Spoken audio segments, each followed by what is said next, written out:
আসসালামু আলাইকুম এভরিওয়ান। সীমাহীন ভালোবাসা গল্পের 14 নম্বর পার্ট। আর কালকে আমি ভুল করে 14 নম্বর পার্টই বলে ফেলছিলাম, তো ওইটা হবে 13 নম্বর পার্ট, আর আজকে 14 নম্বর পার্ট। তো চলো বেশি কথা না কইয়া গল্প শুরু করা যাক। যখন চোখ খুললাম তখন তাকিয়ে দেখি আমার সামনে প্রিয়া বসে আছে। প্রিয়াকে দেখে আমি বললাম, তোরা এটা আমার সাথে করতে পারলি? কেন এমন করলি প্রিয়া? তুই জানিস ওকে ছাড়া আমি বাঁচতে পারবো না, এরপরও কেন এমন করলি বল? প্রিয়া বলল, আমি তোর কষ্ট বুঝতে পারছি, তবে এটাই নিয়ম, এই পৃথিবীতে সবাই একদিন মারা যাবে। আমি বললাম, সুইটি আমাকে রেখে কখনো মারা যেতে পারে না, ও তো ওর চিন্তা করে চলে গেল, কিন্তু আমাকে যে তোরা কেউ আটকাতে পারবি না, আমি ওর কাছেই চলে যাব। কি হবে বেঁচে থেকে? যার জন্য সবকিছু পেয়েছি আজকে সে আমার কাছে নাই। আমার মতো পোড়া কপাল হয়তো এই পৃথিবীতে আর কারো নেই। আমার হাত খুলে দে, এভাবে আমাকে আটকে রাখতে পারবি না তোরা। আমি আমার সুইটির কাছে যেতে চাই। প্রিয়া বলল, দেখ আমার কথাটা তো। আমি বললাম, কি বলবি তুই? ইচ্ছে করলে তুই সবকিছু সমাধান করতে পারতি, আমাকে একা করে সবাই দূর দেশে চলে যাচ্ছে। প্রিয়া বলল, আমি জানি তুই এখান থেকে গেলে উল্টাপাল্টা কিছু করে ফেলবি, এজন্য আমি এই সিদ্ধান্ত নিয়েছি। আমি বললাম, জানিস প্রিয়া, আমার কতটা কষ্ট হচ্ছে, আমি আমার কষ্ট কাউকে দেখাতে পারছি না। কাছের মানুষ এভাবে আত্মহত্যা করবে এটা আমি আশা করি নাই। আমি আমার জীবনে সুইটিকে হাজারবার চাইবো। প্রিয়া, তুই ওকে ফিরিয়ে এনে দে না। আমার এই এক জীবনে আমি কিছু চাই না, শুধু সুইটিকেই চাই আমি। তোকে ছাড়া আমি অসহায়, আমি এখন জীবিত লাশ হয়ে গেছি। স্যার বলল, দেখো বাবা, আমি তোমার কষ্ট বুঝতে পারছি, তবে মেয়েটা যে এভাবে আত্মহত্যা করবে এটা আমরা কেউ জানতাম না। আমি বললাম, যদি আমার এই পৃথিবীতে বেঁচে থাকতে হয় তাহলে যাদের কারণে আমার সুইটি আত্মহত্যা করেছে তাদের আমি কেটে টুকরো টুকরো করে মারবো। প্রিয়া বলল, বাবা তোমাকে না বলছি কাজীকে নিয়ে আসতে? কাজীকে আসছে? স্যার বলল, আসছে। ওনাকে কি আমি ভিতরে আসতে বলবো? প্রিয়া বলল, না বাবা, এখন তুমি একটু বাইরে যাও, আগে আমি ওকে সবকিছু বুঝিয়ে দিই। স্যার দরজা লাগিয়ে বাইরে যেতেই প্রিয়া আমার হাত ধরে বলল, আসলে সুইটির মতো কোনো মেয়ে হয় না। একটা মানুষ একটা ছেলেকে এতটা ভালোবাসতে পারে কিভাবে? আমার তো মনে হয় ইতিহাসের পাতায় এমন কোনো কাহিনী নেই। ওর ভালোবাসার কাছে দুনিয়ার সবকিছু হার মানবে। সুইটি মারা যাওয়ার আগে আমাকে একটা চিঠি দিয়ে গিয়েছিল, ওখানে লেখা ছিল, আমার মৃত্যুর সময় আমার ভালোবাসার মানুষটা খুব অসহায় হয়ে যাবে, ও আমার মৃত্যুর খবর শুনে নিজেকে মানাতে পারবে না। আমি আমার স্যারকে খুব ভালো করেই চিনি, ওনাকে যদি বলতাম, স্যার আমার জন্য আপনার মাথাটা কেটে দিতে, উনি হাসতে হাসতে তাই করতে পারতো। আপু, আমার আজকে সেই দিন, হয়তো আর কখনোই পৃথিবীর মুখ দেখা হবে না। খুব ইচ্ছে ছিল ভালোবাসার মানুষের সাথে সংসার করা, এটা আর হলো না। আপু, আমার বেবিটার দায়িত্ব নিও তুমি, ও আমাকে ছাড়া খুব খুব অসহায় আপু, ওকে বিয়ে করে ওর মন থেকে সবকিছু দূর করে দাও, ও যেন কোনোদিন কষ্ট না পায়, আমি এটাই চাই তোমার কাছে। আমি মরে যাচ্ছি, অথচ আমার ভালোবাসার মানুষকে কিছুই দিয়ে যেতে পারছি না। প্লিজ আপু, ওকে তুমি কোনো কষ্ট দিও না, ওর দায়িত্ব আমি তোমার কাছে দিয়ে গেলাম, আমাকে কখনো ভুলবে না আপু। আমি আমার ভালোবাসার মানুষের জন্য নিজেকে কুরবান করে দিলাম। লাভ ইউ আপু, ভালো থাকবেন। প্রিয়ার হাত থেকে চিঠিটা নিয়ে কান্না করতে করতে বললাম, কেন ও আমাকে ছেড়ে চলে গেল? ও জানতো ওকে ছাড়া আমি বাঁচতে পারবো না, ও তো চলে গেল, সাথে আমার সবকিছু নিয়ে গেল। এখন আমি কি নিয়ে বাঁচবো, কার আশায় বাঁচবো? অনেক্স হচ্ছে সবচেয়ে বিশ্বস্ত বুকমেকার, যা পিএইচডি এবং সিরিয়া অ্যাপের অফিসিয়াল পার্টনার। আর আপনারা তো জানেন ইন্ডিয়ান প্রিমিয়ার লিগ শুরু হয়ে গিয়েছে, এটি হতে পারে সবচেয়ে বড় সুযোগ আপনার প্রিয় দলকে সমর্থন করার। এই অ্যাপসে আপনি cricket, football, tennis live match দেখতে এবং তাদের স্কোর ভবিষ্যৎবাণী করে সহজেই অর্থ উপার্জন করতে পারবেন। সেই সাথে বিএমডব্লিউ গাড়ি, আইফোন, ল্যাপটপ এবং আরও অনেক নগদ পুরস্কার জেতারও সুযোগ রয়েছে। এই অ্যাপটিতে আপনি class crystal, under and over 21 ইত্যাদি গেম খেলে সহজেই আয় করতে পারবেন। আপনি বিকাশ, নগদ, রকেট, ব্যাংক, ক্রিপ্টো, পেপাল এবং অন্যান্য সহজ পদ্ধতির মাধ্যমে সহজেই আপনার জেতা টাকা তুলতে পারবেন। এখানে আপনি 24 ঘন্টা 7 দিন গ্রাহক সহায়তা পাবেন। তাই এখনই গুগলে অনেক সার্চ করে প্রথম ওয়েবসাইটে গিয়ে রেজিস্ট্রেশন করুন। আর হ্যাঁ, রেজিস্ট্রেশনের সময় আমার প্রোমো কোড VOTO7 ব্যবহার করে প্রথমবার ডিপোজিটে 20,000 টাকা পর্যন্ত পান। প্রিয়া বলল, প্লিজ তুই কান্না করিস না, সুইটি আমার ছোট বোন ছিল, ও আমাকে যা করতে বললো আমি তাই করব, আমার বোনের এটা শেষ ইচ্ছা। আমি বললাম, আমার মতো জ্যান্ত লাশ বিয়ে করে তুই কিছু পাবি না, আমাকে আমার মতো একা থাকতে দে। প্রিয়া বলল, সুইটি তোরে আমার হাতে তুলে দিয়েছে, আমার সামনে তুই এভাবে মারা যেতে পারবি না, কাজীকে ডাকবো। আমি বললাম, আমার দ্বারা এইসব হবে না, সুইটি ছাড়া আমি আমার জীবনে অন্য কাউকে চিন্তা করতে পারি না, ও মরছে আজকে আর তুই এর সুযোগ নিচ্ছিস। প্রিয়া বলল, আমাকে যত ইচ্ছা বকা দে, মন্দ বল, আমি কিছু করতে পারবো না, আমার বোনের শেষ ইচ্ছা এটা, আমি আমার জীবন দিয়ে হলেও এটা পালন করব।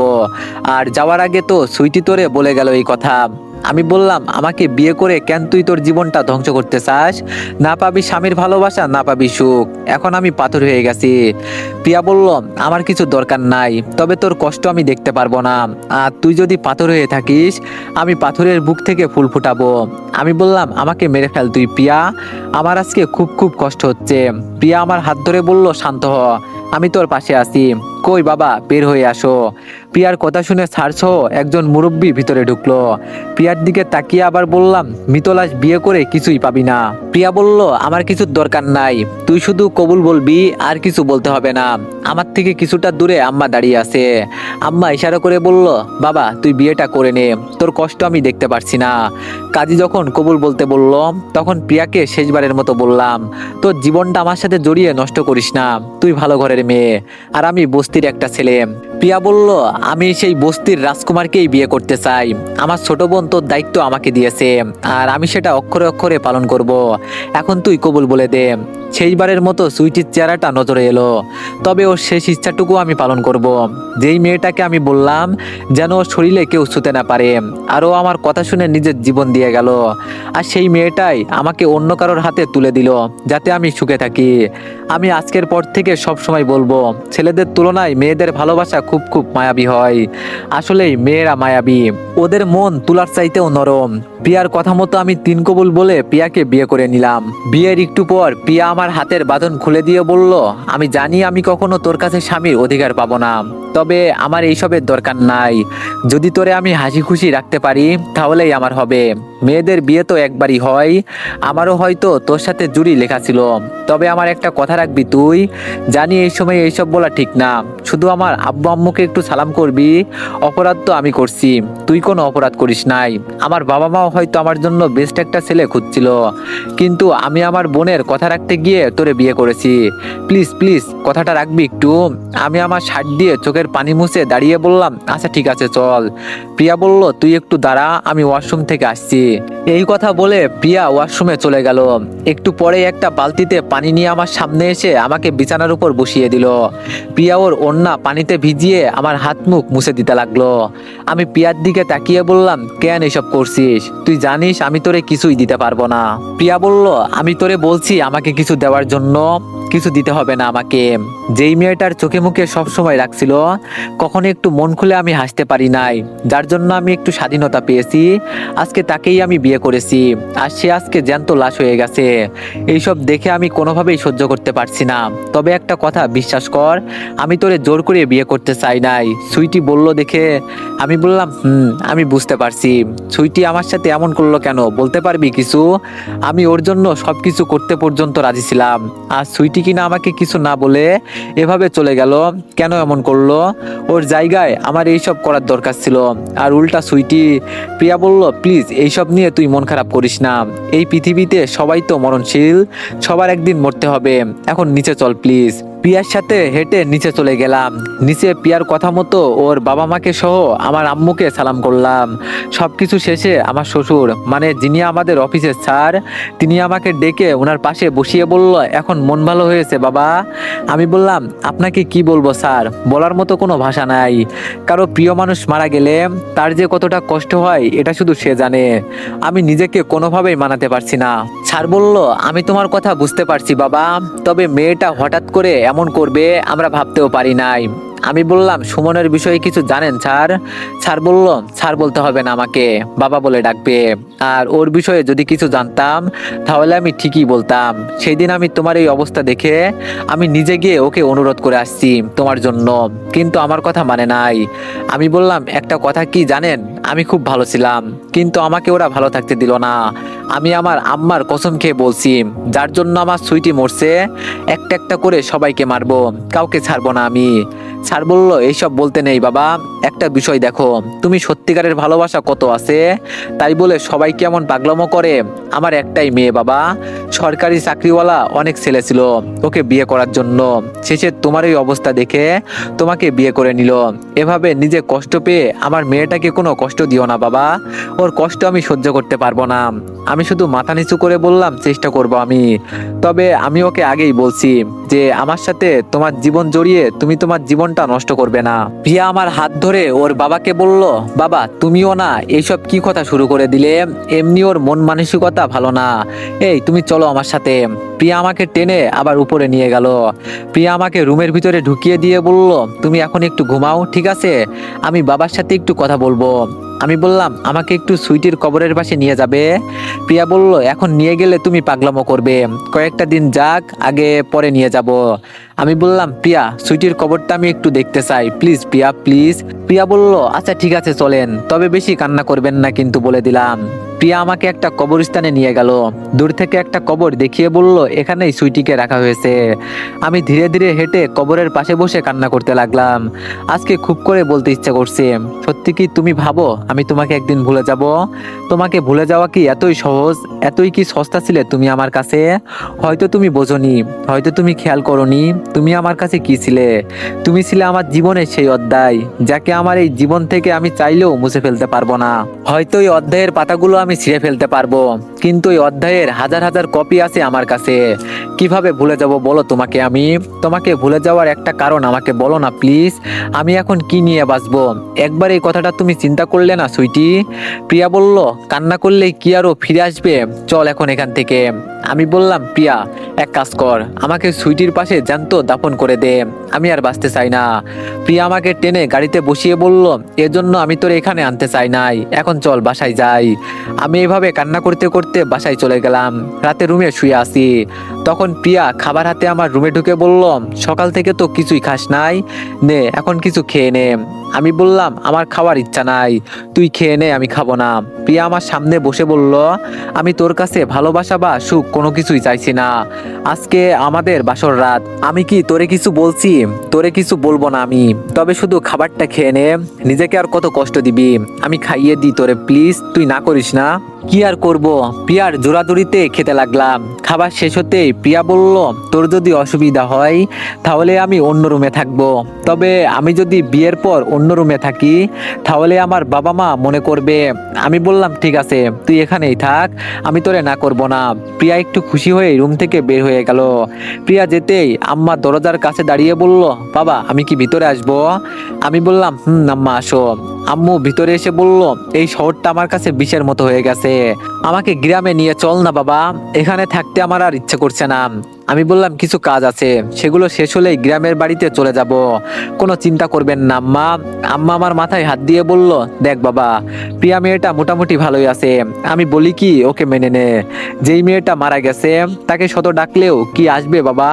তোর জন্য না হলেও আমার জন্য মেনে নে, একা একা আমার আর ভালো লাগে না। আমি কি বলতে চাইছি তুই হয়তো ভালো করেই বুঝতে পারলি, নিজের ছেলে এভাবে কষ্ট পেয়ে তিলে তিলে শেষ হয়ে যাচ্ছে, এটা দেখার জন্য কি আমি এই শহরে আসছিলাম? এমন কিছু হবে জানলে কখনো এই শহরে আসতাম না। গ্রামে একটা ভালো মেয়ে দেখে তোরে। আমি বললাম, প্লিজ আম্মু এইসব বলবেন না, আমি কথা দিচ্ছি আর এমন কিছু হবে না। প্রিয়া বলল, আমি কি ভিতরে আসবো? আম্মু বলল, ও বৌমা তুমি আসো। প্রিয়া ভিতরে আসতেই আম্মু প্রিয়ার হাত ধরে বলল, সবার ঊর্ধ্বে গিয়ে যেহেতু আমার ছেলেকে বিয়ে করলে, তাহলে আমার ছেলেকে ঠিক করার দায়িত্ব তোমার। আর একটা কথা, আমার কিন্তু নাতি চাই, কিভাবে এনে দিবে তা তো আমি জানি না, এখন আমি গেলাম, থাকো তোমরা। আম্মু যাওয়ার পর প্রিয়া বলল, ওনার কথাই কিছু মনে করবেন না, বুড়ো মানুষ তো, যেটা ভালো মনে করে সেটাই বলেন, আপনি উপরে থাকেন আমি নিচে ঘুমাই। আমি বললাম, হঠাৎ করে তুই থেকে আপনি বললি যে? প্রিয়া বলল, আগে তুই বলাটা ঠিক ছিল, কিন্তু এখন তো আপনি আমার স্বামী, আর যদি আপনাকে তুই বলি তাহলে আমার স্বামীকে আমি অসম্মান করলাম, আমি যতটা পরিমাণে আপনাকে সম্মান করেই বলবো। প্রিয়া একটা বালিশ নিয়ে নিচে শুয়ে গেল। আমি এটা দেখে বললাম, প্রিয়া তুই উপরে থাক, আমি বরং। প্রিয়া বলল, না তার আর দরকার নেই, আমি নিচে থাকতে পারবো, একটু কষ্ট হবে এই আর কি, তবে আপনাকে তো কষ্ট পেতে দেওয়া যাবে না। আমি বিছানায় শুয়ে বললাম, হঠাৎ করে আমার বউ হয়ে গেলি, এটা কি তুই মেনে নিতে পারবি আমার মতো ছেলেকে? প্রিয়া বলল, নিজেকে নিজে কখনো খারাপ বলবেন না, আর আমি দেখছি আপনি খুব সুন্দর করে গুছিয়ে ভালোবাসতে পারেন, আপনার মতো এত সুন্দর করে কেউ ভালোবাসা উপস্থাপন করতে পারে না। আমি বললাম, যার জন্যই মনে ভালোবাসা ছিল সে তো হারিয়ে গেছে, সাথে আমার ভালোবাসাও ঠিক হারিয়ে গেছে।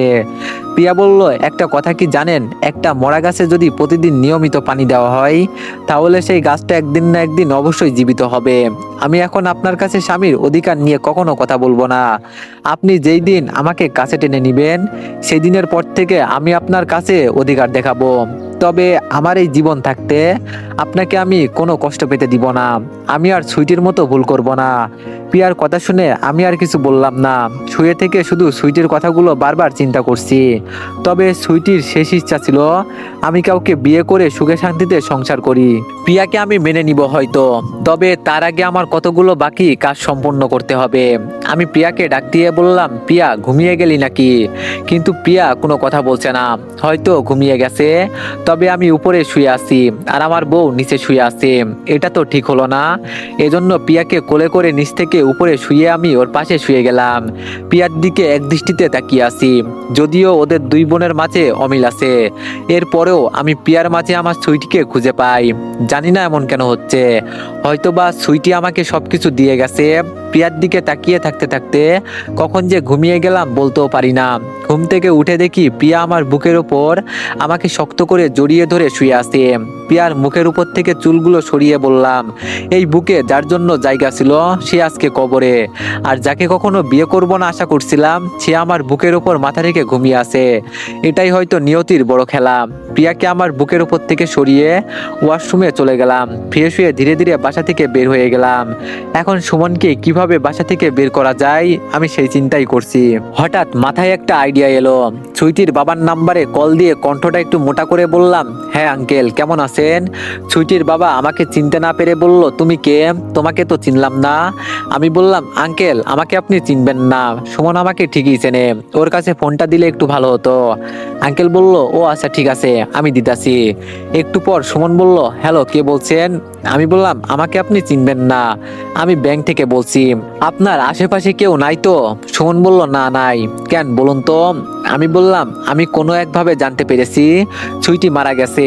এই মেয়ে আমাদের ব্যাংকে 1 কোটি টাকা রেখে গেছে। যদি এই সম্পর্কে আর কিছু জানতে চান তো এই জায়গায় চলে আসেন। এই কথা বলতেই ফোনটা কেটে দিলাম। আমি জানি টাকার জন্য মানুষ সবকিছু করতে পারে, আর আমিও জানি সুমন টাকার কথা শুনে এখানে চলে আসবে। ওই কথাই আছে না, লোভে পাপ, পাপে মৃত্যু। একটু বসে থাকতেই দেখি সুমন চলে আসলো। আমি সকাল সকাল এখানে আসছি তো এজন্য আশেপাশে তেমন কেউ নেই, আর জায়গাটা বেশ নীরব। সুমন ফোনটা নিয়ে হয়তো আমাকে কল দিবে এখন। আমি মুখে মাস্ক লাগিয়ে ধীরে ধীরে ওর কাছে যেতে লাগলাম। আমি রাত থেকেই সবকিছু রেডি করে রাখছি, কিভাবে কি করতে হবে। সুমনের পিছনে দাঁড়িয়ে রুমালটা দিয়ে ওর মুখ চেপে ধরলাম, আর ও পিছনে আমার দিকে তাকিয়ে অজ্ঞান হয়ে আমার উপরে হেলে পড়ে গেল। আমি সুমনকে উঠিয়ে সরাসরি জঙ্গলের ভিতরে ছোট একটা ঘর ছিল ওখানে নিয়ে চলে গেলাম। ওর হাত পা ভালো করে বেঁধে মুখে পানি দিতেই সুমন আমাকে সামনে দেখে চোখ বড় বড় করে ফেললো। আমি কান্না মিশ্রিত কণ্ঠে বললাম, তুই না থাকলে আজকে আমার কত সুন্দর একটা সংসার থাকতো, আর তুই আমাদের জীবনে এসে সবকিছু ধ্বংস করে দিলি। তোর জন্য আমার সুইটি আত্মহত্যা করেছে, তোরে আমি ছেড়ে দিব কিভাবে বল? তোরে টুকরো টুকরো করে মারবো আজকে, কেউ আজকে তোরে বাঁচাতে পারবে না। সুমন আমার কথা শুনে কান্না করতে করতে বলল, ভাই আমার ভুল হয়ে গেছে, আমাকে মাফ করে দিন প্লিজ। আমি ভাবছিলাম সুইটিকে বিয়ে করলে ওর নামে সকল সম্পত্তিগুলো আমি পেয়ে যাব। বিশ্বাস করেন ভাই, ও আপনাকে এতটা ভালোবাসে, আমি ওকে বিয়ে করে সত্যি খুব বড় ভুল করে ফেলেছি। প্লিজ ভাইয়া আমাকে মাফ করে দেন, আমার ভুল হয়ে গেছে। আমি পিছন থেকে লম্বা ধারালো ছুরিটা বের করে বললাম, আমার কাছে মাপ চাইবি না, আমি এতটা খারাপ ছিলাম না। আজকে তোদের জন্য আমি খারাপ হয়েছি। যা, তোরে মারবো না, ছেড়ে দিব। তবে কি আমার সুইটিকে ফিরিয়ে দিতে পারবি? সুমন বলল, ভাই আমি লোভে পড়ে এইসব করেছি, আমাকে মাফ করে দেন, আমি বাঁচতে চাই। আমি সুমনের হাতটা ধরে বললাম, এই হাতে সাইন করে আমার সুইটিকে বিয়ে করলি না তুই? ছুরিটা দিয়ে ডান হাত বরাবর জোরে একটা কোপ বসিয়ে দিলাম। সুমনের শরীর থেকে হাতটা ছিটকে দূরে পড়ে গেল। সুমন একটা চিৎকার দিয়ে বলল, ভাই আমার ভুল হয়ে গেছে, আমাকে ছেড়ে দেন প্লিজ, আপনি যা বলবেন আমি তাই করব। প্লিজ আমাকে ছেড়ে দেন, আল্লাহর দোহাই লাগে, প্লিজ ভাইয়া আমাকে ছেড়ে দেন। আমার হাত থেকে প্রচুর রক্ত বের হচ্ছে। এরই মাঝে ফোনটা টুংটুং করে বাজতে লাগলো। আমি ফোন রিসিভ করে বললাম, প্রিয়া বলো। ফোনের ওপাশ থেকে প্রিয়া কান্না করতে করতে বলল, তুমি আমাকে একা রেখে কোথায় চলে গেছো? নিজের কোনো ক্ষতি করো নাই তো? প্লিজ ফিরে এসো। আমি তোমাকে বিয়ে করেছি একদিন হলো, আমি এত তাড়াতাড়ি বিধবা হতে চাই না। তোমাকে সব জায়গায় খুঁজতে খুঁজতে আমি পাগল হয়ে গেছি। কোথায় আছো তুমি, বলো না। আমি বললাম, আমার কিছু হয় নাই, চিন্তা করো না, আমি ফিরে আসবো, একটু অপেক্ষা করো। সুমন বলল, ভাইয়া আমার খুব কষ্ট হচ্ছে, আমাকে ছেড়ে দেন না প্লিজ, আমাকে মারবেন না আপনি। আমি এই শহর থেকে অনেক অনেক দূরে চলে যাব। প্লিজ ভাইয়া, প্লিজ আমাকে মাফ করে দেন, আমি বাঁচতে চাই, আমাকে বাঁচতে দেন। আমি ভুল করেছি, আমাকে একটা সুযোগ দেন না ভাইয়া, আমার জীবন ভিক্ষা চাইছি আমি। আমি বললাম, তোরে আমি কিভাবে মাফ করে দিব বল? আমিও সেই দিন তোর সামনে এভাবে পড়ে একটু ভালোবাসার ভিক্ষা চেয়েছিলাম, বলছিলাম সুইটিকে দিয়ে দিতে, কিন্তু তুই দিলি না। আমি এখন কিভাবে তোরে মাফ করব বল? আমি এখন নিষ্ঠুর হয়ে গেছি, আমার ভিতরে এখন কোনো দয়া মায়া নাই। মাপ চাইলেও এখন কিছু হবে না। ফোনের ওপাশ থেকে প্রিয়া বলল, তুমি কাকে মারতে চাইছো? আর এখন তুমি কোথায় আছো? তাড়াতাড়ি আমাকে ঠিকানা দাও, আমি চলে আসছি। আর সাবধান, কারো কোনো ক্ষতি করবে না, প্লিজ আমার কথাটা রাখো। প্রিয়াকে এই জায়গায় ঠিকানা দিয়ে সুমনের সামনে গিয়ে ওর মাথায় চুল ধরে গলায় ছুরিটা চালিয়ে দিলাম। সুমন চিৎকার করে বাঁচতে চাইছে, কিন্তু আমার ভিতরে এখন কোনো দয়া মায়া নাই। ওর কারণে আমার সুইটি আত্মহত্যা করেছে, ওকে কিভাবে আমি ছেড়ে দিব? আমার পুরো শরীর সুমনের রক্ত দিয়ে লাল হয়ে আছে, সুমনের দেহ থেকে মাথাটা আলাদা হয়ে আছে। সুমনের মাথাটা হাতে নিয়ে নিচে বসে বললাম, জানিস তো সুমন, যে ভালোবাসা হারায় সেই বোঝে ভালোবাসা হারানোর কি বেদনা। এই পৃথিবীতে 1,47,000 বর্গ মাইলে 20 কোটি মানুষের মাঝে আমার এই সুইটির উপর ভালোবাসার অনুভূতি ছিল, সেটা তুই ধ্বংস করে চুরমার করে দিলি সবকিছু। কি লাভ হলো তোর বল আমাকে কাঁদিয়ে? শুধু 3টা জীবন নষ্ট হয়ে গেল, না পারলি তুই বাঁচতে, আর আমি তো জীবিত থেকেও জিন্দা লাশ হয়ে গেছি। এখন কথা বল তুই। কিরে, কথা বলিস না কেন? এভাবে চুপ করে আসিস কেন? এটা তুই কি করলি? কেন এমন করলি? ওকে মেরে কি লাভ হয়েছে তোর? দরজার সামনে তাকিয়ে দেখি প্রিয়া এইসব কথা বলছে। আমি প্রিয়ার দিকে তাকিয়ে শুধু হাসি দিয়ে বললাম, আমার সুইটিকে আমার থেকে কেড়ে নিয়ে কেউ কি সুখে থাকতে পারবে? আর দেখ, ওকেও মেরে ফেললাম, ভুল তো আমি করেছি। সুইটি থাকতে ওকে মারলে আজকে আমার এই দিন দেখতে হতো না। ভালোবাসার মায়ায় পড়ে মানুষ কত কিছুই না করে। হ্যাঁ, আমিও কাউকে খুন করে ফেললাম। যেই মানুষটা একটা মশা মারতে ভয় পায়, আজকে সে কারো গলায় ছুরি চালিয়ে দিল। এইসব চিন্তা করলেই খুব খুব হাসি পাচ্ছে। প্রিয়া আমার সামনে এসে ঠাস ঠাস করে আমার গালে চড় দিয়ে বলল, তোরে আমি কতবার বারণ করছি এইসব না করতে, কেন অমন করলি? কেন খুনি হলি? আমি বললাম, আমার জন্য তুই চিন্তা করিস না, তুই বরং বাসায় যা, আমাকে আমার মতোই ছেড়ে দে। কিন্তু আমার কথা না শুনে প্রিয়া ওর ওড়না দিয়ে আমার শরীর ঢেকে বলল, চুপচাপ চল আমার সাথে, কোনো কথা বলবি না। প্রিয়া আমাকে টেনে গাড়ির কাছে নিয়ে গেল। গাড়িতে গিয়ে বসতেই, তো এভরিওয়ান, নেক্সট পার্টের জন্য সবাই একটু বেশি বেশি লাইক আর কমেন্ট করে দিও। ধন্যবাদ।